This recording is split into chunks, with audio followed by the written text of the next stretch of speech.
ఓం గం గణపతియే నమః. శ్రోతలకు నమస్కారం. మన ఛానల్కు స్వాగతం.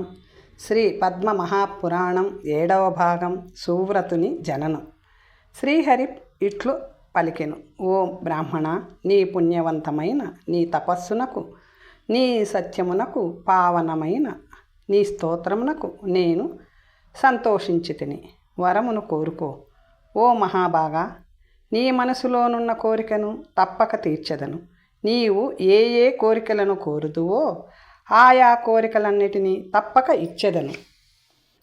సోమశర్మ ఇలా పలికెను. ఓ కృష్ణ, నా యందు దయ కలిగినచో, నా యందు ప్రసన్నుడువైనచో ముందుగా ఒక వరమును ప్రసాదించు.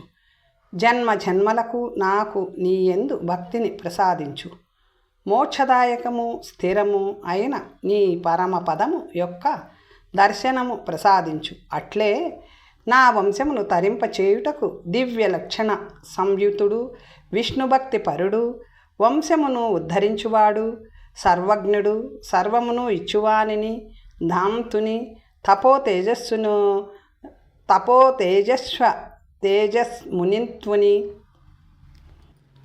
తపోతేజస్సమున్వితుని, దేవతలను, బ్రాహ్మణులను, ప్రజలను పాలించువాడిని, పూజించువాడిని, దేవమిత్రుని, దానగుణము కలవానిని, జ్ఞానము పాండిత్యము కలవానిని నాకు కుమారునిగా అనుగ్రహించు.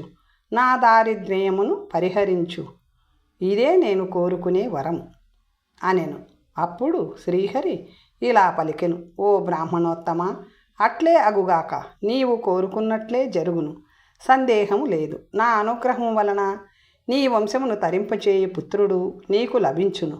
నీవు దివ్య మానుష భోగములను అనుభవించగలవు. నీ పుత్రుని వలన పరమ సుఖమును శుభమును పొందెదవు. ఓ విప్రుడా, నీవు ఎంతకాలము జీవింతువో అంతకాలము నీకు దుఃఖము కలుగదు. దాతవు, భోక్తవు, గుణములను గ్రహించువాడవు కాగలవు. సందేహము లేదు. పుణ్యతీర్థములలో మరణము పొంది ఉత్తమ గతిని పొందెదవు. ఈ విధముగా భార్యతో కూడి ఉన్న సోమశర్మకు వరమును ప్రసాదించి శ్రీహరి అంతర్ధానమయ్యను. ఇదంతా సోమశర్మకు ఒక స్వప్నంలా అనిపించెను. అనంతరము ద్విజోత్తముడైన సోమశర్మ సుమనతో కలిసి పావన రేవాతీరములో ఉన్న అమరకంఠకము అను పుణ్యతీర్థములో పుణ్యప్రదమైన దానమును చేసెను. ఈట్లు చాలా కాలం గడిచిన పిదప ఒకనాడు సోమశర్మ కపిలారేవ సంగమంలో స్నానము చేసి బయలుదేరెను. ఎదురుగా ఒక తెల్లని ఏనుగును చూసెను. మంచి తేజస్సుతో ఉన్నది, అందమైనది, దివ్యమైనది, మదమెక్కినది, చక్కని లక్షణములు కలది, నానాభరణములచే శోభించుచున్నది, మంచి లక్షణములు కలిగినది అయిన ఆ ఏనుగును చూసెను. దాని కుంభస్థలము సింధూరము కుంకుమలచే అలంకరింపబడినది. చెవులలో నీలి తామరలతో ధ్వజ పతాకములతో అలంకరింపబడినది. ఇంతటి ఏనుగునెక్కి ఒక మహాపురుషుడు వెళ్ళుచున్నాడు. దృఢమైన కాయము, చక్కని వర్చస్సు, దివ్య లక్షణ సంపన్నుడు, సర్వాభరణ భూషితుడు, దివ్యమాలలను వస్త్రములను ధరించినవాడు, దివ్య గంధానులేపితుడు, ఛత్రచామరాలచే సేవింపబడువాడు, పూర్ణచంద్రుని వలె సౌమ్యముగా నున్నవాడు అయినా ఆ దివ్య పురుషుడు ఏనుగుపై ఎక్కి వెళ్ళడాన్ని సోమశర్మ మరలా చూచెను. ఆ మహాపురుషుని సిద్ధులు, గంధర్వులు, చారుణులు మంగళవాక్యములతో స్తుతించుచుండిరి. శ్రేష్టమైన అందమైన ఆ గజము దానినెక్కిన దివ్యలక్షణ సంపన్నుడైన పురుషుని చూసిన సోమశర్మ విస్మయుడై మనస్సులో ఇట్లు తర్కించుకును చుండెను. దివ్య దేహదారి అయి ఈ మార్గమున వెళ్ళుచున్న ఆ దివ్య పురుషుడు ఎవరు? ఆ సువ్రతుడెవరు? ఇలా ఆలోచిస్తూ నడుచుచుండగా తన ఇల్లు చేరెను. గృహద్వారము వద్దకు వెళ్ళగానే మనోహరుడైన ఆ దివ్యరూపిని దర్శించెను. అమితమైన ఆనందముతో ధర్మాత్ముడు, ద్విజోత్తముడు అయిన సోమశర్మ త్వరగా ఇంటిలోనికి ప్రవేశించగానే ఆ దివ్యపురుషుని చూడజాలకపోయెను. కానీ గృహ ప్రాంగణంలో దివ్యములైన సుగంధభరితములైన పుష్పములు పడి ఉండటాన్ని చూచెను. దుర్వాక్షతలతో చందనముతోనూ కుంకుమతోనూ పావనమైన గంధములతోనూ విలేపితమైన తన గృహ ప్రాంగణమును చూసి విస్మతుడై దానికి కారణమును ఆలోచించుచుండెను. దివ్యమంగళ సంపదలతో ఉన్న సుమనను చూసెను. సోమశర్మ ఇలా పలికెను: దివ్యమైన ఈ ఆభరణములను, ఈ అలంకారములు, రూప సౌభాగ్యాన్నిచ్చే ఈ వస్త్రాలంకార భూషణములు నీకు ఎవరిచ్చారు? ఓ పుణ్యవతి, దీనికి కారణమును భయము లేకుండా నాకు చెప్పుము అనెను. అప్పుడు సుమన ఇలా పలికెను: ఓ స్వామి, ఎవరో దేవతలలో ఉత్తముడైన పురుషుడు తెల్లని ఏనుగు నెక్కి దివ్యాభరణ భూషితుడై, దివ్య గంధాలయపితుడై, దివ్యాశ్చర్య సమన్వితుడై ఇక్కడికి వచ్చెను. గంధర్వులు బ్రాహ్మణులచే సేవితుడైన ఆ దేవుడు ఎవరో నాకు తెలియదు. దేవతలు, గంధర్వులు, చారుణులు అతనిని స్తుతించుచున్నారు. పుణ్యరూపములు కలిగిన అందముతోనూ, సర్వాభరణములతోనూ, మిక్కిలి మేలైన వస్త్రములతోనూ, తృప్తి కలిగిన వదనముతోనూ, శోభించుచున్న స్త్రీలతో కలిసి ఆ మహానుభావుడు మన ఇంటిని 4 మూలలను రత్నములతో నింపివేసెను. తరువాత బ్రాహ్మణులు నన్ను ఒక దివ్య సింహాసనముపై కూర్చుండబెట్టి వస్త్రములు, అలంకారములు, భూషణములు వారు నాకు ఇచ్చిరి. వేద మంత్రములతోనూ, మంగళ గీతములతోనూ, శాస్త్ర గీతములతోనూ నన్ను పునీతుని చేసి అంతర్ధానమయ్యిరి. వారందరూ నా చుట్టూ నిలబడి, నీ ఇంటిలో మేమందరము వసింతుము. ఓ కళ్యాణి, నీ భర్తతో పాటు నీవు ఎల్లప్పుడూ శుచిగా ఉండు అని పదే పదే పలికి వారందరూ వెళ్ళిపోయిరి. ఇదే నేను చూసినది. మహామతి అయిన సోమశర్మ సుమనచే చెప్పబడినదంతా విని, ఏమిటిదంతా దేవతలు చేసిన పని అయి ఉండవచ్చునా అని సోమశర్ముడు యోచించెను. ఈ విధముగా సోమశర్ముడు బ్రాహ్మణులకు విధించిన ధర్మములను ఆచరిస్తూ ఉండెను. సుమన కూడా ఉత్తమమైన ధర్మములను ఆచరించసాగెను. ఆ మహానుభావురాలు వ్రతములను ఆచరిస్తూ కొన్నాళ్లకు సోమశర్మ వలన గర్భము ధరించెను. గర్భము వలన ఆమె శోభ హెచ్చెను. తేజోవంతుడైన కుమారుడు గర్భంలో ఉండడం వలన ఆమె మరింత తేజోవంతురాలయ్యెను. ఈ విధముగా తన తపోవ్రతము వలన దేవతుల్యుడైన కుమారుని ప్రసవించెను. ఆ సమయంలో ఆకాశంలో దేవదుందువులు మ్రోగినవి. దేవతలు శంఖములను పూరించిరి. గంధర్వులు లలితముగా గానము చేసిరి. అప్సరసులు నాట్యం చేసిరి. అంతటా బ్రహ్మదేవుడు దేవతలతో కలిసి అచ్చటికి వచ్చి బాలునికి సువ్రతుడు అని నామకరణము చేసెను. నామకరణమైన పిదప తేజోవంతులైన ఆ దేవతలందరూ వెడలిరి. దేవతలు వెళ్ళిన పిదప సోమశర్మ జాతకర్మాది కర్మలను ఆచరించెను. ఈ విధముగా విష్ణు అనుగ్రహముతో మహానుభావుడైన పుత్రుడు జన్మించిన పిదప ఆ ఇంటిలో మహాలక్ష్మి ధనధాన్య సమకూలయ్యి వచ్చెను. గజములు, అశ్వములు, మహిషములు, ఆవులు, బంగారము, రత్నములు, ధనరాశులచే సోమశర్మ గృహము నిండి కుబేరుని భవనము వలె ప్రకాశించెను. పిదప ఆ ద్విజోత్తముడు ధ్యాన పుణ్యాది కర్మలను ఆచరించెను. పుణ్యవంతుడైన ఆ బ్రాహ్మణుడు తీర్థయాత్రలకు బయలుదేరెను. జ్ఞాన ధ్యాన సమన్వితుడై ఆ ద్విజోత్తముడు ఎన్నో రకములైన పుణ్యములను దానములను చేసెను. ఈ విధముగా సోమశర్మ ధర్మ కార్యములను కార్యములను చేయుచుండెను. పుత్రుని జాతకర్మాదులను శాస్త్రములో చెప్పబడిన 16 కర్మలలో కొన్ని ఆచరించెను. వివాహ వయస్సు వచ్చినప్పుడు ఎంతో ఆనందముతో పుత్రునికి వివాహం చేసెను. ఆ పుత్రుడు గుణవంతులు సులక్షణములు కలిగిన పుత్రులు జన్మించిరి. ఆ పుత్రునకు గుణవంతులు సులక్షణములు కలిగిన పుత్రులు జన్మించిరి. వారందరూ సత్యధర్మ తపోపేతులై దానధర్మరతులై ఉండిరి. సోమశర్మ వీరికి కూడా శుభకార్యములను చేసెను. మహానుభావుడైన సోమశర్మ పౌత్రులతో ఆనందముగా ఉండసాగెను. అనగా పౌత్రసుఖమును అనుభవించెను. ముసలితనము, వ్యాధులు లేకుండా సర్వసుఖములను అనుభవించెను. ఇంత వయస్సు వచ్చినా అతడు 25 ఏండ్ల వానివలే అతని శరీరము ఉండెను. సూర్యుని వలె అతని శరీరము ప్రకాశించుచుండెను. పుణ్యవతి అయిన సుమన కూడా దానవ్రత నియమములతోనూ పుత్ర పౌత్రులతోనూ పాతివ్రత్యాది పుణ్యకార్యములతోనూ శోభించుచుండెను. ఆ విశాలాక్షి భర్త వలె తాను కూడా 16 ఏళ్ల పడుచువలే తారుణ్యముతో శోభించెను. ఇట్లు సౌందర్యముతో ఆనందముతో పుణ్యముతో పుణ్యకార్యములతో మహానందము కలవారై ఆ పుణ్య దంపతులు ఆనందముతో నుండిరి.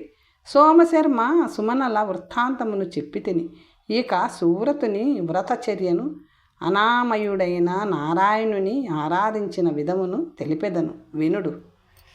సువ్రతుని విష్ణుభక్తి. సూతుడు పలికెను. పూర్వము వ్యాసదేవుడు సువ్రతుని గురించి తెలుసుకుని విస్మితుడై జగత్పతి అయిన బ్రహ్మదేవుని సువ్రతుని చరిత్ర అంతయు చెప్పమని అడిగెను. వ్యాసుడు పలికెను. లోకాత్మ, లోక విన్యాస సృష్టి చేయువాడా, దేవదేవ మహాప్రభు, సువ్రతుని చరిత్రను అంతయును వినగోరుచున్నాను అనెను. అప్పుడు బ్రహ్మదేవుడు ఇలా పలికెను.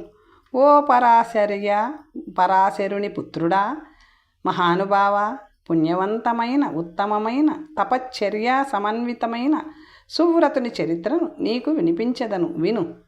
బాల్యములోనే నారాయణుని చింతించుచుండెను. మేధావి అయిన సువ్రతుడు గర్భంలో ఉండగానే పురుషోత్తముడైన నారాయణుని దర్శించెను. ఈ పూర్వకర్మ ప్రభావం వలన సదా హరిని ధ్యానించుచుండెను. శంఖచక్రగదాధరుడైన దేవుడు పుణ్యమును ప్రసాదించువాడు పద్మనాభుడు అయిన హరిని సదా చింతించుచుండెను. పాటలలో కానీ జ్ఞానములో కానీ పాఠములను అభ్యసించుచున్నప్పుడు కానీ ఎల్లప్పుడూ దేవదేవుడైన శ్రీహరిని సదా ధ్యానించుచుండెను.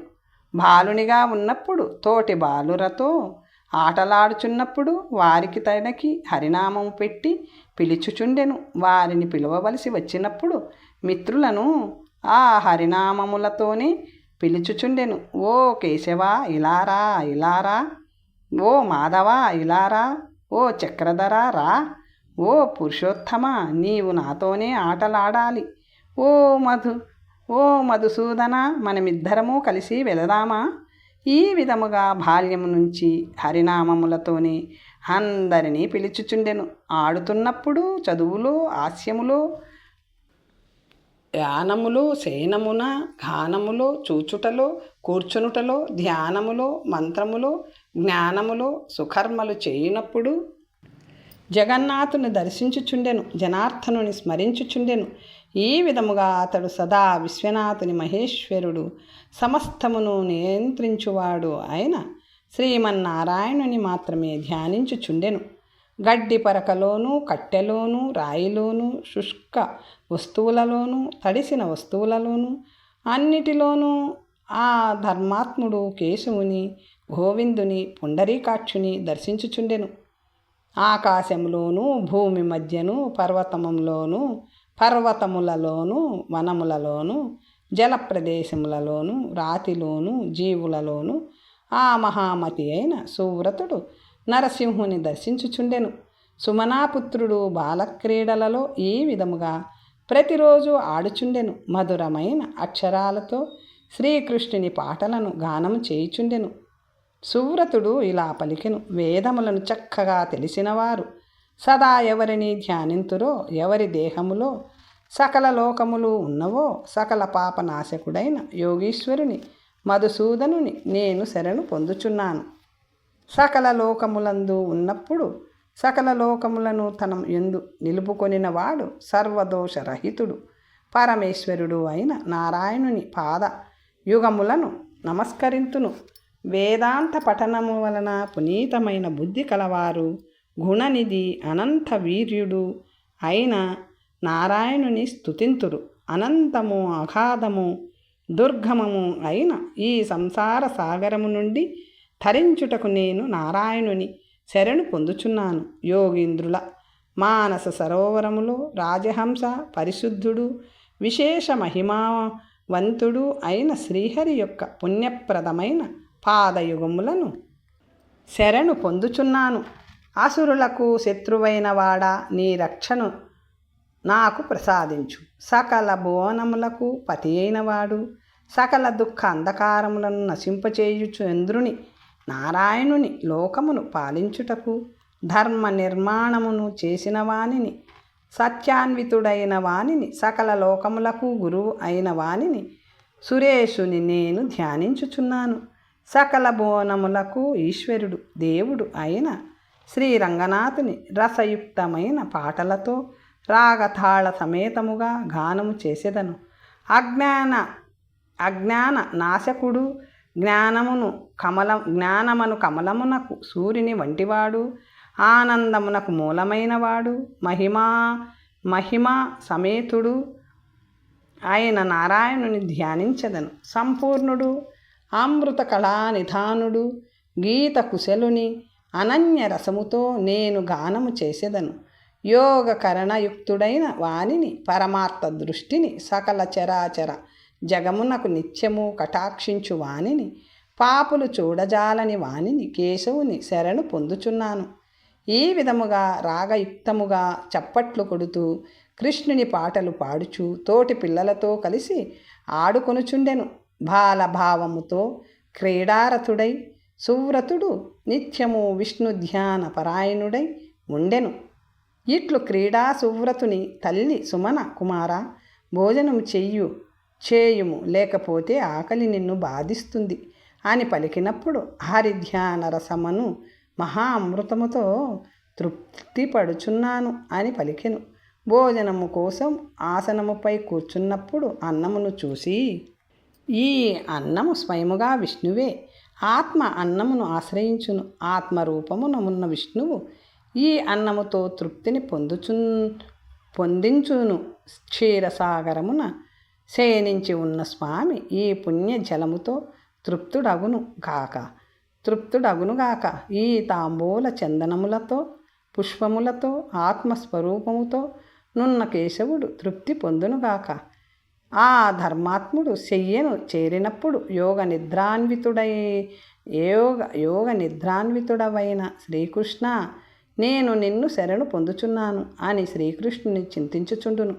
అలాగే భోజనము చేయనప్పుడు, బట్టలు వేసుకునేటప్పుడు, ఆసనములో కూర్చునేటప్పుడు ఆ బ్రాహ్మణుడు అంటే సూరతుడు వాసుదేవుని ధ్యానించుచుండెను. సమస్తమును నారాయణునికి అర్పించుచుండెను.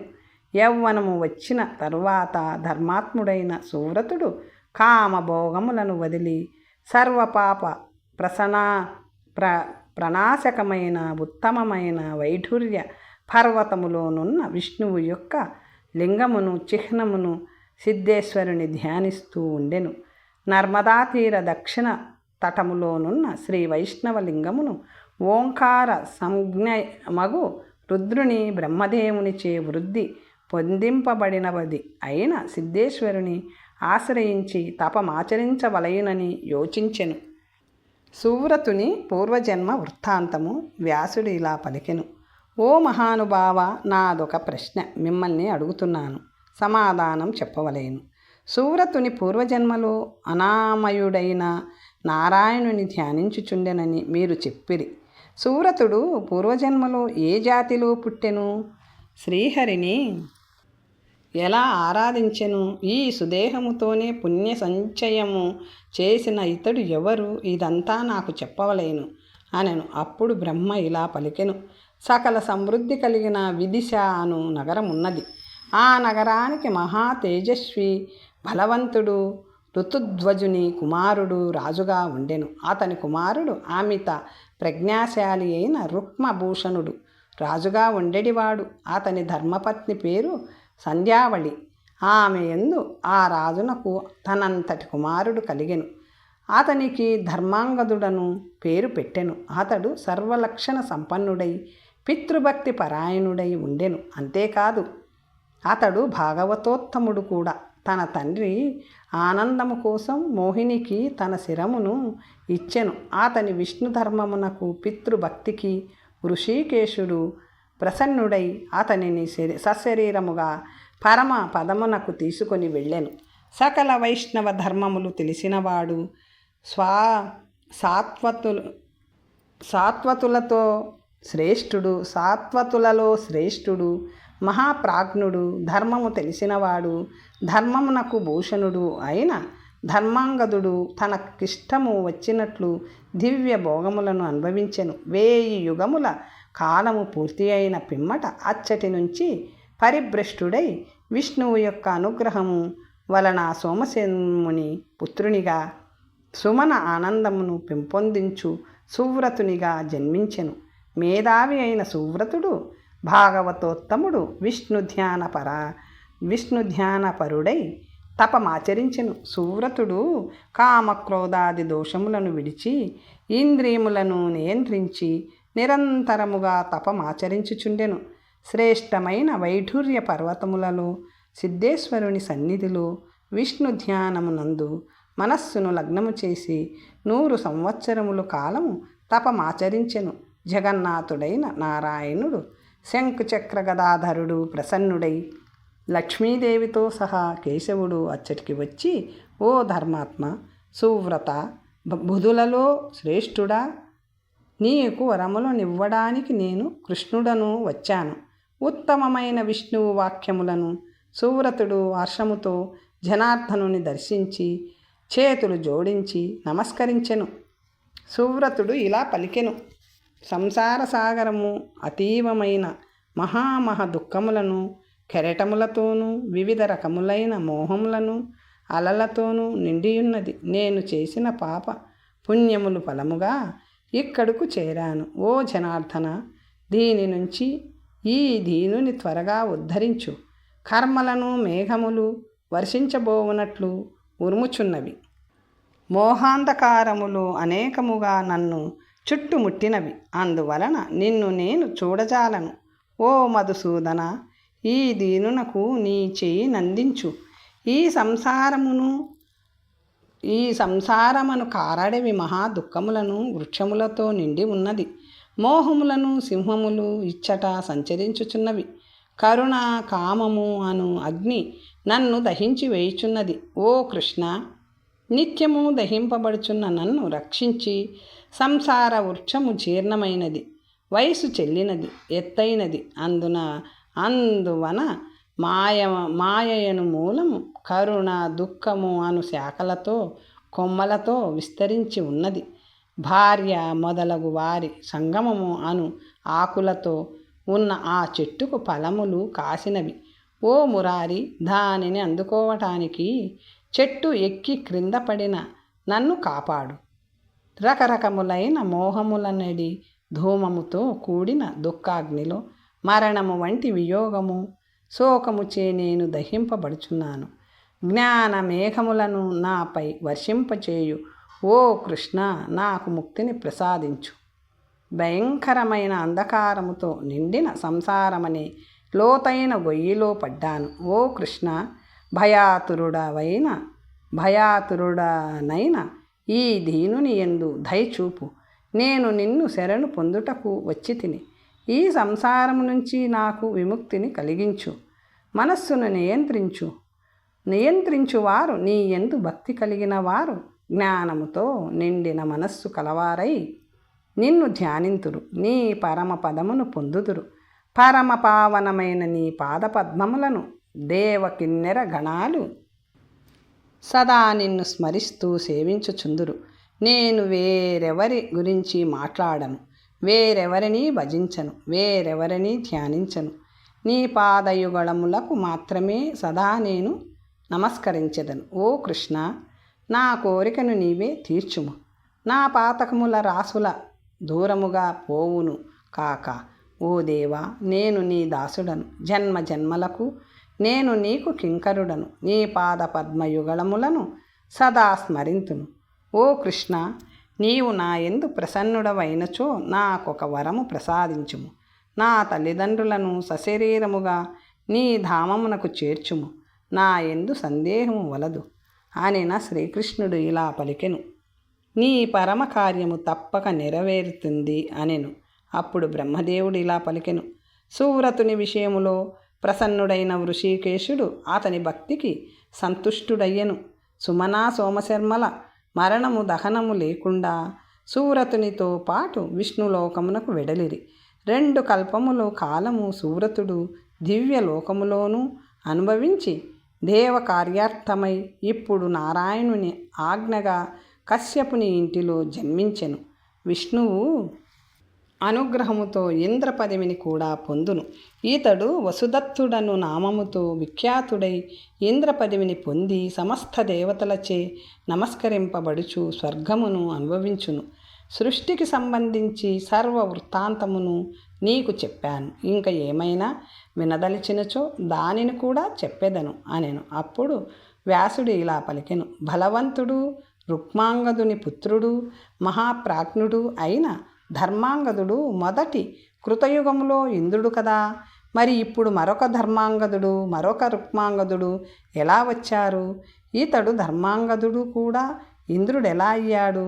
ఓ దేవదేవ, నాకు కలిగిన ఈ సందేహాన్ని మీరు తీర్చవలేను అనెను. అప్పుడు బ్రహ్మ ఇలా పలికెను. నీ సందేహములన్నీ తీరే విషయము నీకు ఇప్పుడు చెప్పెదను. ఓ బ్రాహ్మణోత్తమ, సృష్టి శ్రీమన్నారాయణుని లీల. వారములు, పక్షములు, మాసములు, ఋతువులు, సంవత్సరములు, మనువులు ఎలా అయితే వచ్చిపోవుచుండునో అలాగే యుగములు కూడా వచ్చిపోవుచుండెను. ఆ తరువాత 1000 మహాయుగముల తరువాత కల్పం వచ్చును. అప్పుడు నేను శ్రీహరిని చేరెదను. ఈ చరాచరములన్నీ నన్ను చేరును. ఆ యోగాత్ముడు శ్రీహరి పూర్వము వలె తిరిగి ఈ విశ్వమును సృష్టించును. అప్పుడు నేను వేదములు, దేవతలు, రాజులు, బ్రాహ్మణులు వారి వారి స్వభావముతో తిరిగి జన్మింతురు. ఓ మహాభాగా, విద్వాంసులు కలవరపడరు. పూర్వకల్పములో రుక్మాంగదుని వలె విఖ్యాతుడైన ధర్మాంగదుడు కూడా జన్మించెను. రామదా మహాప్రాజ్ఞులు తిరిగి అవతరించుదురు. యయాతి, నహుషుడు మహానుభావులైన మనువులు పుట్టుచుందురు, మరణించుచుందురు. వీరుడైన ధర్మాంగదుడు ఉత్తమమైన ఇంద్ర పదవిని పొందినట్లు ధర్మతత్పరులైన రాజులు ఇంద్ర పదవిని పొందుదురు. అదే విధముగా వేదములు, దేవతలు, స్మృతులు, పురాణములు వచ్చిపోవుచుండును. ఓ ద్విజోత్తమ, పరమపావనమైన సువ్రతుని చరిత్ర అంతయు నీకు చెప్పాను. ఇక అవ్యక్తము గురించి చెప్పెదను. బలుని వధించుట. ఋషులు పలికిరి. వక్తలలో శ్రేష్ఠుడా, విచిత్రమైన సర్వ పాపహరమైన పావనమైన ధన్యమైన యశస్సును కలిగించడి కథను చెప్పావు. ఈ సృష్టి సంబంధమును నాకు విస్తారముగా చెప్పవలేను. ఈ సృష్టి పూర్వము వలె ఎలా సృష్టించబడినది దయచేసి చెప్పుము అనెను. అప్పుడు సూతుడు ఇలా పలికెను. సృష్టికి దాని సంహారానికి గల కారణమును నీకు వివరించెదను. విన్నంత మాత్రమున మానవులకు సర్వజ్ఞత్వము లభించును. హిరణ్యకశిపుడు 3 లోకములను ఆక్రమించెను. బ్రహ్మను తన తపస్సుతో ఆరాధించి మెప్పించి అత్యంత దుర్లభమైన వరములు పొందెను. అలాగే అమరత్వమును కూడా పొందెను. ఆ హిరణ్యకశిపుడు దేవలోకమును కూడా ఆక్రమించి వాటిపై ఆధిపత్యమును స్వయముగా సంపాదించెను. అంతటా దేవతలు, గంధర్వులు, వేదపారాంగతులైన మునులు, నాగులు, యక్షులు, సిద్ధులు, కిన్నెరలు, ఇతరులు బ్రహ్మను ముందు పెట్టుకొని క్షీరసాగరములో యోగ నిద్రలోనున్న నారాయణుని వద్దకు వెళ్ళిరి. 2 చేతులను జోడించి ప్రాంచలులై ఆ నారాయణునికి నమస్కరించి మహాస్తోత్రములతో స్తుతించిరి. శ్రీమన్నారాయణుడు మేల్కొనినప్పుడు దురాత్ముడైన హిరణ్యకశిపుని దుండగములను గురించి నివేదించిరి. వారి మాటలు వినిన జగత్పతి అయిన నారాయణుడు నరసింహ రూపము ధరించి హిరణ్యకశిపుని సంహరించెను. వరాహ రూపములో పావనమైన భూమిని కారణ జలముతో నుంచి పైకెత్తి మహాబలవంతుడైన హిరణ్యాక్షుని హరించెను. అలాగే భయంకర రూపములు కలిగిన ఇతర రాక్షసులు కూడా సంహరింపబడిరి. మిగిలిన దితిపుత్రులైన దైత్యులు, ధనుపుత్రులైన దానవులు సంహరింపబడిన తరువాత దేవతలు వారి వారి స్థానములను పొందిరి. యజ్ఞాది ఇతర ధర్మకార్యములు తిరిగి మొదలైనవి. సర్వలోకములు ముందువలే స్వస్థముగా ఉన్నవి. తన కుమారులందరూ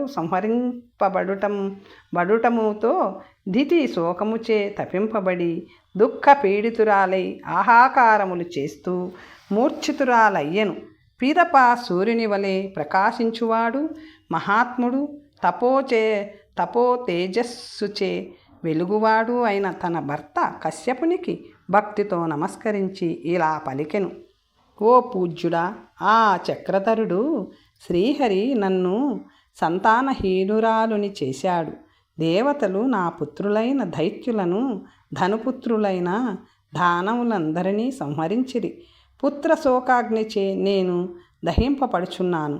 అందువలన నాకు ఆనందము కలిగించు వానిని, సర్వ తేజస్సులను హరించువానిని, గొప్ప బలము కలవానిని, అందమైన అంగములు కలవానిని, బుద్ధిమంతుడైన వానిని, ఇంద్రుని వంటి తేజస్సు కలవానిని, సర్వజ్ఞుని, జ్ఞానిని, అన్నింటా పాండిత్యము గలవానిని, తపస్తేజోయుక్తుని, బలవంతుని, శుభలక్షణములు కలవానిని, బ్రాహ్మణులయందు ప్రియము కలవానిని, జ్ఞానవేత్తను, దేవ బ్రాహ్మణులను పూజించువాడిని, సర్వలక్షణ సంపన్నుని, నాకు ఆనందము కలిగించువానిని నాకు పుత్రునిగా ప్రసాదించుము.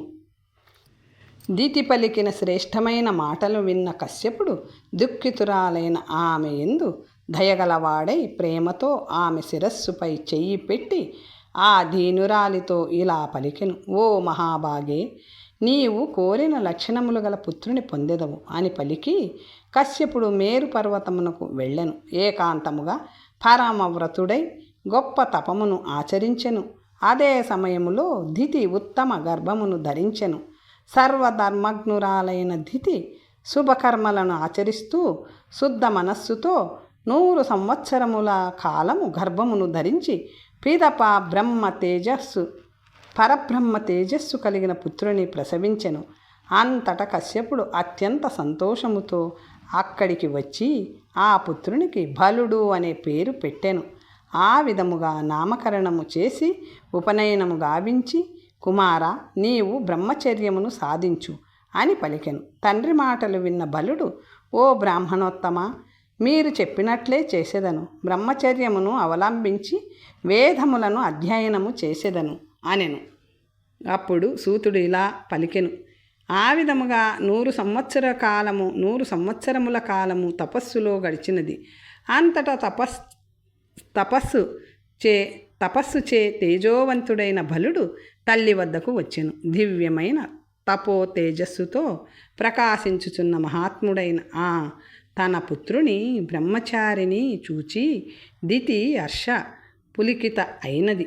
అట్లు మహానుభావుడు, బలవంతుడు, తపస్వి, మేధావి, ప్రజ్ఞావంతుడు, జ్ఞాన విశారదుడు అయిన కుమారునితో నీవు బ్రతికి ఉన్నంత వరకు చక్రపాణి అయిన నారాయణుచే సంహరింపబడిన నా కుమారులు హిరణ్యకశిపాదులు జీవించినట్లే భావింతును. కుమారా, మనకు శత్రువులైన దేవతల యందు వైరమును పగను సాధించు అని దితి పలికెను. అంతటా ధనువు బలవంతుడైన బలునితో, కుమారా, మొదట దేవతలకు అధిపతి అయిన ఇంద్రుని త్వరగా సంహరించు. ఆ తరువాత దేవతలను, ఆ తరువాత గరుడవాహనుని, విష్ణువుని సంహరించు. పతినే దేవతగా భావించిన అదితి ఆ ఇద్దరి తల్లుల మాటలను విని దుఃఖముతో పుత్రుడైన ఇంద్రునితో ఇలా పలికెను. కుమార, మహాకాయుడు, బ్రహ్మ తేజస్సుతో విరాజిల్లుచున్నవాడు అయిన దితినందనుడు దేవతలందరినీ సంహరించుటకు శివుని ఉద్దేశించి తపమాచరించెను. నీ క్షేమము కోసము నేను చెప్పుచున్నాను, తెలుసుకో. తల్లి మాటలు విన్న పాకశాసనుడు ఇంద్రుడు దుఃఖముతో చింతించెను. భయముతో వణుకుచూ ఇట్లు ఆలోచించసాగెను. దేవధర్మములను దూషింపచేయు ఇతనిని, బలుడిని ఎలా వధించవలేను? బలుని వధించుటకు ఇంద్రుడు అలా ఆలోచించుచుండెను. ఒకనాడు బలుడు సంధ్యావందనమును ఆచరించుటకు సముద్రం వద్దకు వెళ్ళెను. దివ్యమైన కృష్ణాజినమును ధరించి దండముతో విరాజిల్లుచుండెను. అమలమైన పుణ్యముతో బ్రహ్మచర్యముతో సాగర తీరంలో సంధ్యావందనమును ఆచరించుటకు ఉత్తమమైన ఆసనముపై కూర్చొని ప్రశాంత చిత్తుడై జపము చేస్తున్న బలుని ఇంద్రుడు చూచెను. ధ్యానములో కూర్చొని ఉన్న బలుని ఇంద్రుడు తన వజ్రాయుధంతో కొట్టెను. బలుడు నేలపై పడి ప్రాణములు విడుచుట. ఈ విధముగా ధర్మాత్ముడైన ఇంద్రుడు బలుని సంహరించి సుఖముగా రాజ్యమును పరిపాలించెను. తరువాత కథ వచ్చే భాగంలో తెలుసుకుందాం. నమస్తే.